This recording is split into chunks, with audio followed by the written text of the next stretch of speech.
Hello YouTube, this is Morgan Airspeed Prime here with my next The Rise of Kyoshi chapter analysis video. This is going to be my discussion on chapter 4, which is called Honest Work. So, what happens in this chapter? This is an interesting chapter in the sense that, plot-wise, how much how much of the journey in a way happens. Not that much. It's basically Kyoshi brings the jar of the spicy kelp from like the first couple of chapters back to the mansion. In the kitchen, she meets up with Kelsang, who's in there, and basically after a little bit of kind of discussion, they get to around having, I suppose, a bit of fun in the kitchen, poetry time.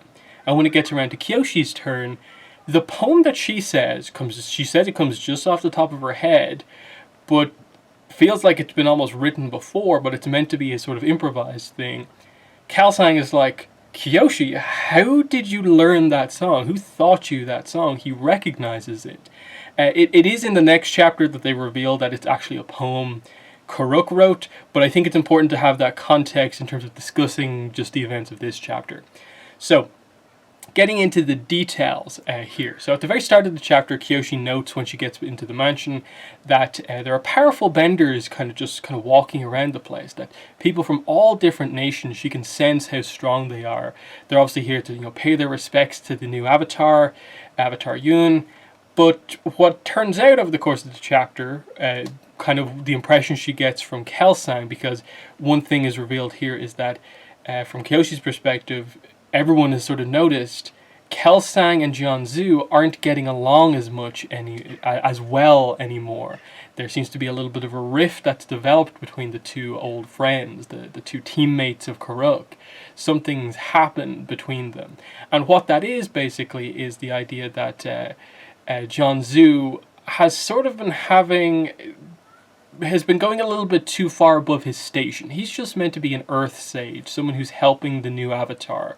But he seems to be really taking advantage of the fact that he has found the new Avatar to really improve his position in the world. The idea that it's Jianzhu's mansion, not the Avatar mansion. Sometimes those powerful benders are here primarily to kind of to see him, not the Avatar. It's noted at one point that stuff that was meant to go out with the Earth King's seal would actually go out with his seal instead. He's really considering himself like this super important person. And to some degree, it's true, he kind of is this person who is solving a lot of the problems here. But there's a sense that it's kind of going to his head. And Kelsang, of course, is an airbender, doesn't really have time for that sort of power-hungry, power-grabbing sort of behavior. And so a rift has sort of developed between the two of them. So it's an interesting dynamic at the start here. When she gets into the kitchen, it is noted, a fun little fact here is that one of the characters notes that Kyoshi actually has freckles all over her face, and that, they sort of come up more on her skin when she's out in the sun for a long time, and they note why didn't you use the concealer I gave you? And Kyoshi has a fun kind of response to this in context of, obviously where we know she goes. It says here, Kyoshi's skull throbbed. What? And looked like a bloodless ghost. And the response is, better than looking like someone sprinkled star poppy seeds over your cheeks. I think that's just really fun, because the idea is, of course, Kyoshi ends up with makeup that kind of almost makes her look like some sort of a ghost or a spirit, not like a person. And there's just this joke made at the idea of her kind of wearing sort of makeup to make her skin kind of seem more kind of whiter or something like that, like the makeup she will go on to wear. It's just a fun little reference that I really like. So she goes into the kitchen and she finds Kelsang there. And the reason he's in there is because, why isn't he next to Jianzhu, kind of meeting all these powerful benders, dealing with Avatar Yun? And part of that is that the rift has meant that, Jianzhu's kind of told Kelsang to stay away.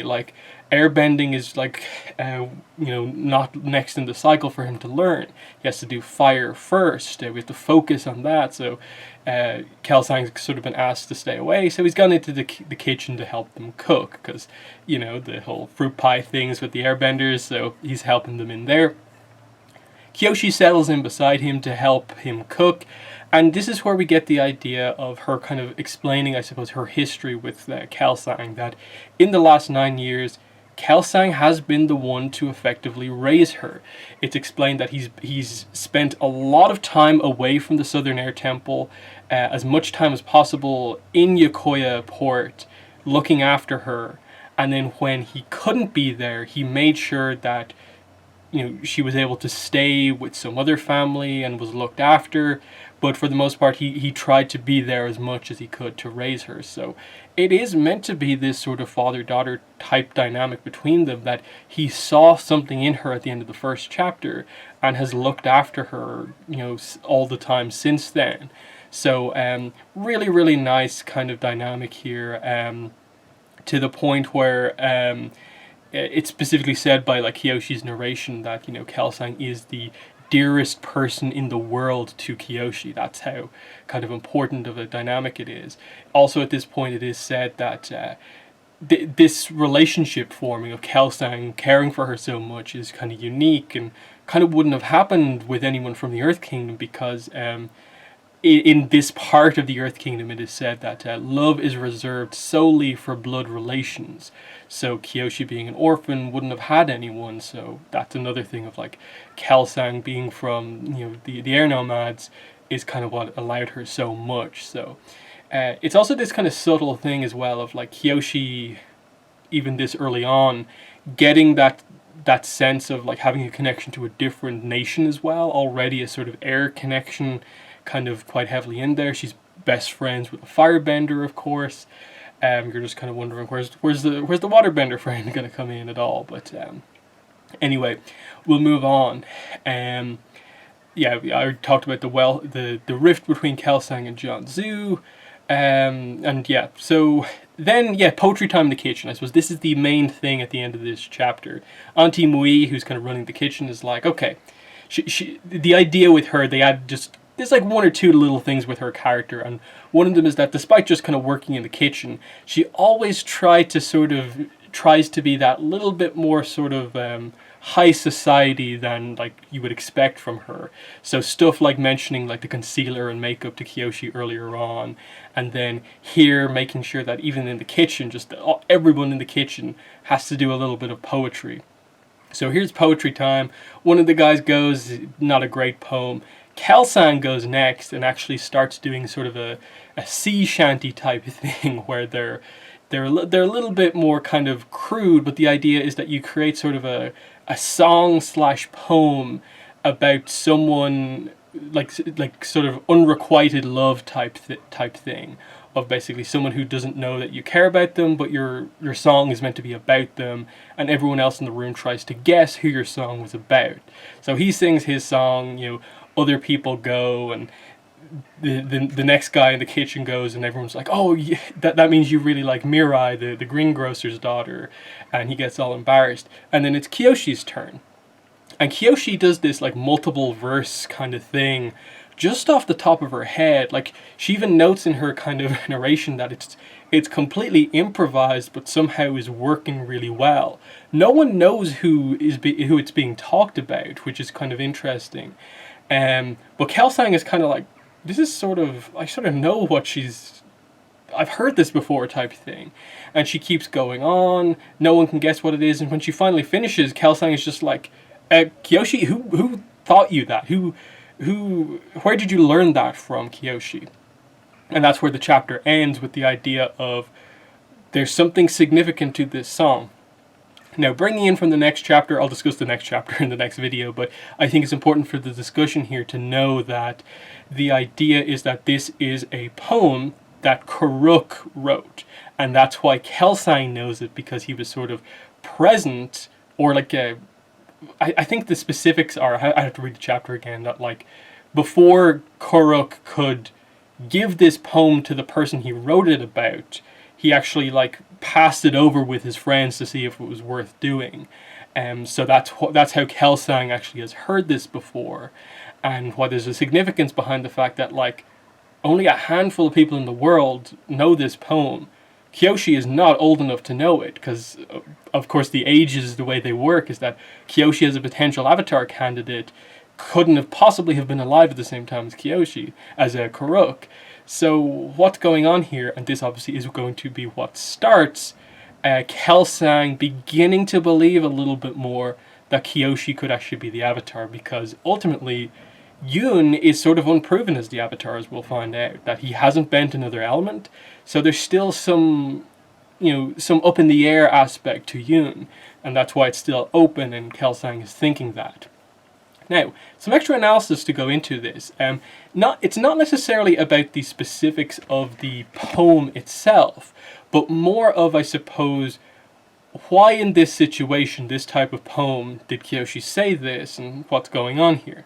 Of course, we know with the avatars, these type of things happen from time to time.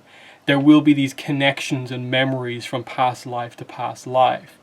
But the details of this are quite interesting in that Karuk, this is again from the next chapter, Karuk wrote this poem to actually give to Heiran, who obviously at the time they sort of get across the idea she was already married, so they warned Karuk basically, don't give this poem to her, don't confess your love to her with this poem, she's married, don't try and break that up just to be with her. So the poem was never actually said to her, but he wrote that poem because he loved Heiran.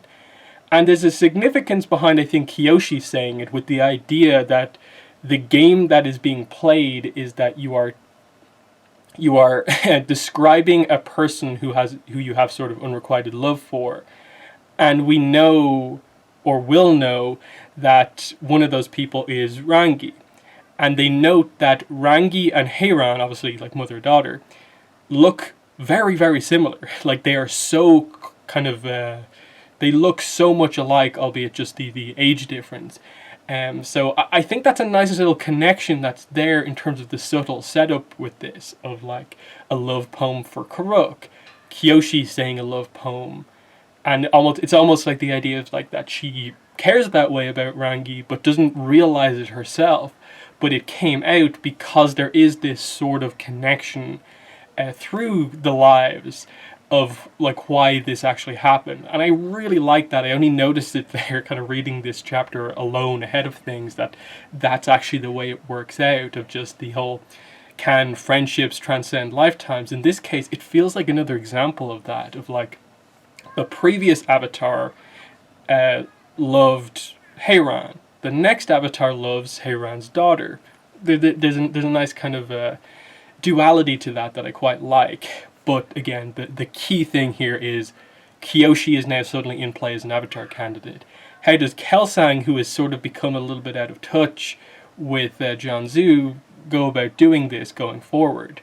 Because if Jianzhu is really into the idea of the position that he's now in, having discovered the new avatar, if it's revealed that that was all a lie, he's going to look terrible that he committed everything to this guy who was ultimately unproven as the avatar. So this rift between Jianzhu and Kelsang is going to come to a head because of just the status symbol of what's going on here. So really, really good stuff beginning to simmer in a chapter that otherwise is very much just Kyoshi walks into the kitchen, there's some minor details, and then right at the end, kind of bombshell of she knows something. There's an avatar connection with Kyoshi. So I think this is a really, really good chapter. Starts out simple, but just one thing right at the end really brings it home. But there's a lot of great setup for stuff like Kyoshi and Kelsang's relationship, the rift that's now developed between Kelsang and Jianzhu. So there's more here than just Kyoshi walks into the kitchen. But it's impressive what they were able to do with ultimately a very simple setup for a chapter. So yeah, that's my thoughts on this chapter. In the comments, let me know what your thoughts were on Chapter 4, Honest Work, and we'll get into Chapter 5 in the next video. So that's been the video. Thanks for watching, and bye.